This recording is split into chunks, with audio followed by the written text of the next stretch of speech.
အေးချလာတဲ့ကျွန်တော်တို့မြို့ကလေးကိုအလဲတစ်ခေါက်ရောက်လာပါလားလို့ဟန်ဆောင်မှုကင်းတဲ့စေတနာရင်မတကယ်ရင်းနှီးမဲ့စစ်သားတွေ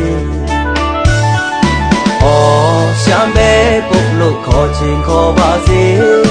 ဒါကိုပြမယူနိုင်ပါဘူးလေတကယ်ဆိုရှာမျိုးရဲ့ဒီမြဲတဲ့ယူရကျွန်တော်ဟာနေရှမ်းပဲပုတ်ပါပဲကျင်မင်းတဲ့အလုံးကိုလေလာလဲစစ်ချင်တယ်ရှာအေးတဲ့ရှမ်းမျိုးကိုလေ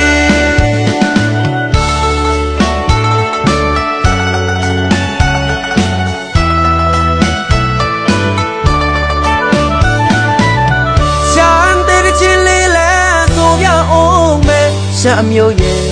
မျိုးရအလှပမြရဲ့လက်ဖက်တော်တာမလက်ဖက်ခူးတဲ့ပြိုဖြူတွေမြနဲ့ရောပါစိမဲကျွန်တော်မျိုးရှမ်းမျိုးရဲ့ဘဝဝဲ